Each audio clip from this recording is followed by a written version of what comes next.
Bienvenue. Voici une présentation de la vie d'une étoile comme le Soleil. Le début. Dans l'espace, il y a des étoiles massives et des nuages de poussière.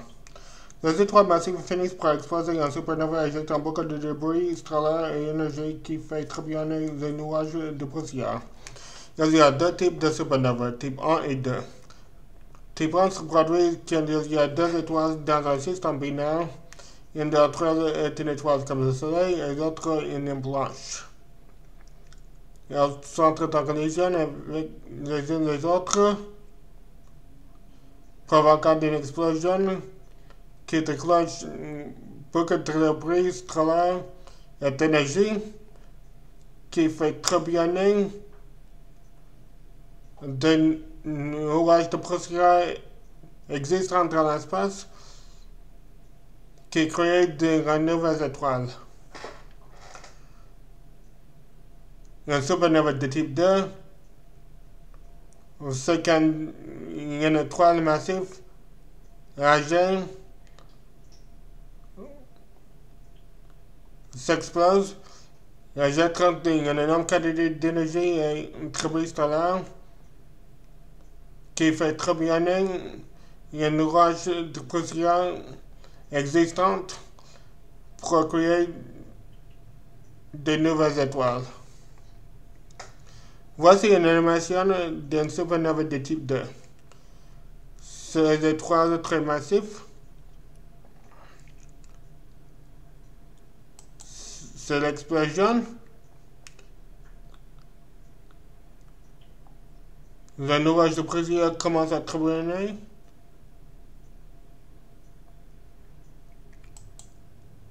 C'est la naissance d'une étoile comme le Soleil.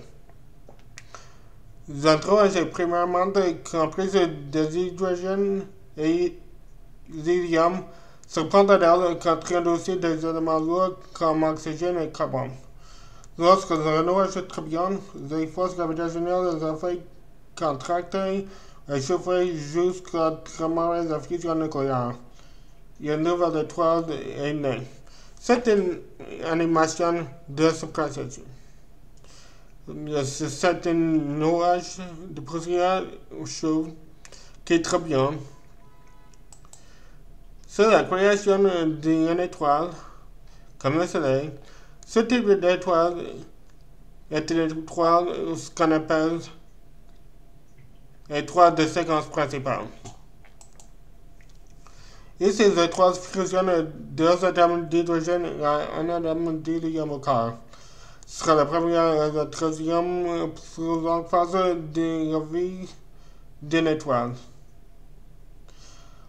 Cette phase dure 10 à 12 milliards d'années pour une étoile comme le Soleil. À ce moment-là, le Soleil est sur la séquence principale. Les étoiles ne restent pas éternelles.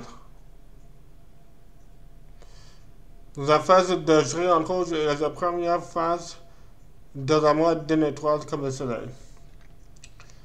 Quand l'hydrogène dans le cœur est épuisé, la fusion se répète et le cœur se contracte et se chauffe jusqu'à atteindre une température à laquelle fusion à carbone par la réaction du triple alpha se démarre. En se chauffant, l'hydrogène dans la couche extérieure commence à fusionner, gonflant l'étoile. Quand une étoile commence à fusionner l'hélium à carbone, c'est la phase de la brèche horizontale. Cette phase est appelée aussi phase de sous-géant. Le triomètre se contracte pour lorsque ces réactions seront plus équilibrées. C'est comment fonctionne la réaction triple alpha. C'est comment les étoiles fusionnent l'hélium à carbone. Deux atomes d'hélium fusionnent pour créer un atome de beryllium, duquel fusionne avec un autre atome d'hélium pour créer un atome de carbone.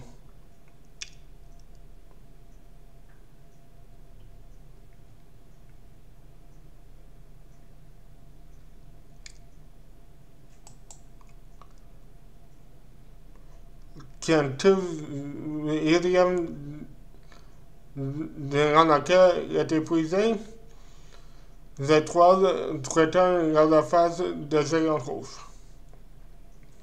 Cette fois, l'hélium aux couches extérieures que remonte à fusionner dilatant le diamètre à nouveau et le corps se contracte à nouveau. La masse de l'étoile est trop petite pour générer une température pour fusionner le carbone. Le complément éjecte des pressions solaires dans l'espace forme de nuages appelés nébuleuses planétaires réalisantes que le cœur qui est encore chaud. C'est ce qu'on appelle une naine blanche. La première phase de la mode d'une étoile, comme le Soleil. Une naine blanche est le cœur d'une étoile après l'éjection de la couche extérieure dans l'espace. Elle est une étoile arrêtée.